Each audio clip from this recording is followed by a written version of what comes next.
Welcome. Thanks for coming. I'm going to introduce our panelists very quickly. We'll share materials with you on screens, and we'll have a brief presentation from Professor Peter Groverman from the Scarpa Center.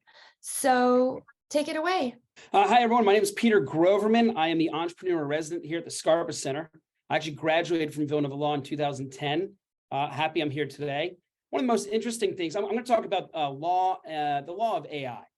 It's kind of a new little frontier here. You know, I like to present this as in a race between innovation, ethics, and technology, law struggles to keep pace. And basically, you know, one of the most interesting things I think to start off is, first and foremost, AI isn't it. You know, you can't sue it, you can't arrest it, you can't put it in jail. So who's responsible? And, you know, I think that's something that is a big question here, because if we're going to be releasing this into the world, who do we hold accountable for AI? And, you know, one thing to keep in mind here that I've been saying to most of the people here in the law school is that AI will not replace lawyers, but lawyers who use AI the best will win the most. So, you know, I think that's just something really to keep in mind here, because we are still very important in this whole process. We're not going anywhere. I think that the AI can be seen as a real good tool. It just needs to be policed and regulated pretty well. It's important to realize that, you know, technology is always outpacing law. You know, there's a thing called legislative lag, and it's estimated that law is 5 years behind technology across the board. And we've seen this all across human history. You know, you look at automobiles when they first came out. You know, there was no red, yellow, green light. There was no driving on the right side or left side. These are actual compliance and regulatory that came into play after the automobile came out. You know, Venmo, when they launched 2010, every FTC regulation and violation was violated. And even things like 23andMe, you know, DNA, is your DNA a protected class? These are questions that, again, the technology far outpaced the law, and AI is absolutely no different. The legislative lag is a very important term, because that really is this gap, and that's where, you know, all these questions are coming into play. So there's 7 main areas that I've outlined here where I identified the greatest legal concerns. You know, we'll start off with IP infringement.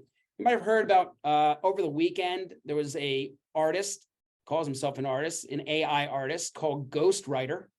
And he, using AI, was able to make the beat, use the voice of Drake, and released a song out on the internet, which went viral, had 25 million plays, and everyone thought it was an actual new Drake song. In actuality, it was an AI written Drake song.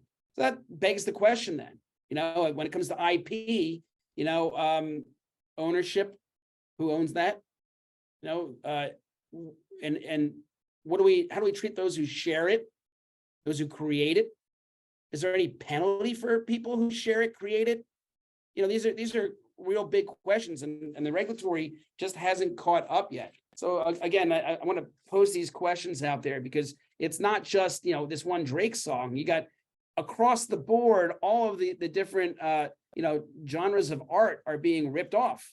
And it's just a question of what we do with it. Now, you do have like groups like Universal Music Group, who've notified Spotify and Apple Music that if any of these songs get released and monetized, that there's going to be some legal issues that are going to follow. And you do have a lot of questions about, you know, what is and isn't fair use. But overall, there's a lot of confusion right now, especially in the IP space.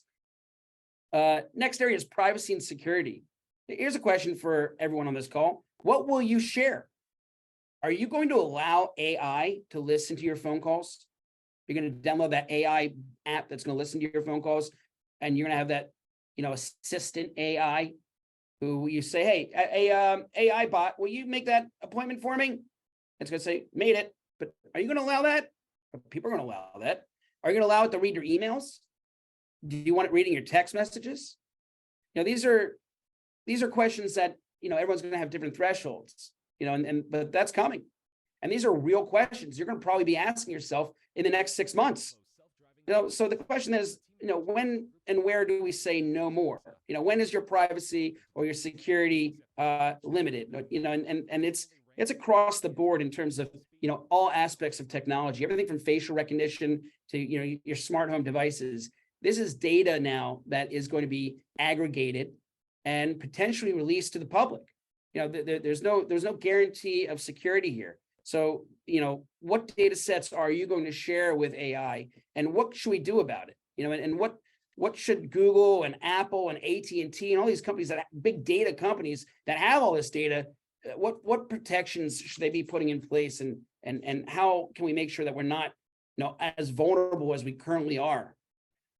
Next area is bias and discrimination. This is really interesting to me. You got good data in is good data out, right? That's a good old data policy. But at the same time, not all data is equal.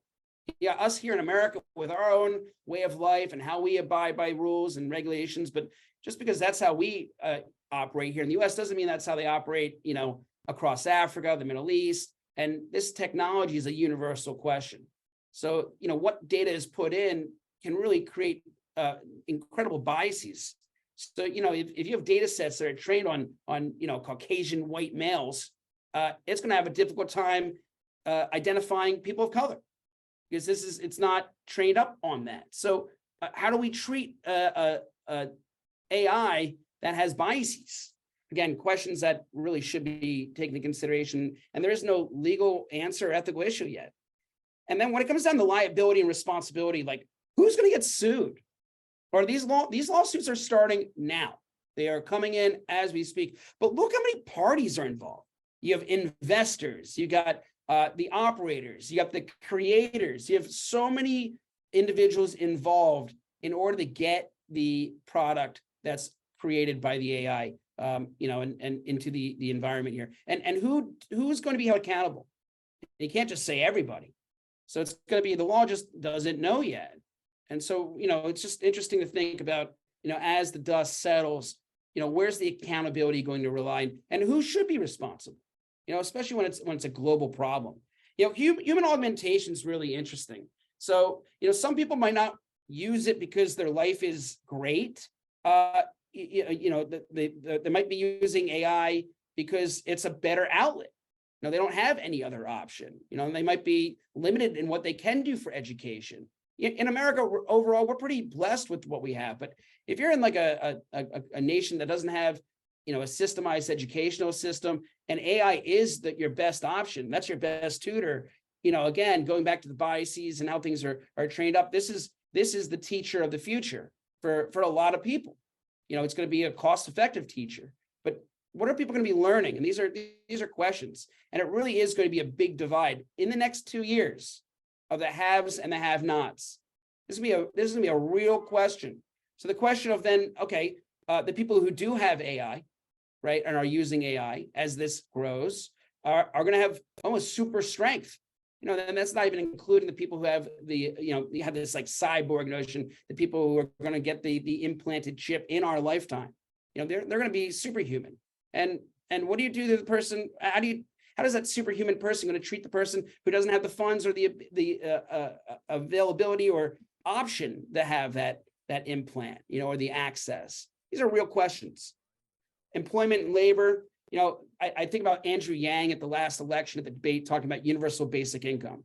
Well, we're here. And it's going to be within, again, I'll stick with that 2-year number here, because this is only going to get more exponentially incredible. But what do we do with all the people who are going to lose their job? These are real questions. They're going to be replaced. And a lot of people aren't going to want to be reskilled or re-educated. Oh, I spent my 40 years doing this. Now a computer comes in and takes my job. What do we do with them? Maybe there's going to be like a PPP type of equivalent for AI. I don't know. But I do know that there's a lot of questions that come when to the workforce and employment. As for the global impact, Twitter and social media brought on Arab Spring in 2012. And compared to social media, AI is like leaps and bounds greater. I mean, I don't know who saw the 60 Minutes episode last night with the CEO of Google talking about AI. He declared AI is more important to the human species than fire. Okay, well, if Twitter, they never said social media was more important to human civilization than fire, and Twitter took down governments. What's AI going to do? And these are, again, real big questions. Treaties from a legal standpoint are going to be needed to be adopted. Right now, you look at Italy. Italy has limited all of AI. You can't access ChatGPT in Italy, but unless you have a VPN, which you can bypass and get in. But for the most part, it's illegal. But even if the US comes down and says we are going to put limits and restrictions on AI, that doesn't mean other countries are going to do it. So that means you're going to have access to it across the board. But there really needs to be a constitution or a treaty or some type of legal binding agreement and arrangement. And who's going to do it, how they're going to do it, I don't know. Jury's still out. So anyway, thanks, everyone. Thank you, Peter, for those fascinating and utterly harrowing questions.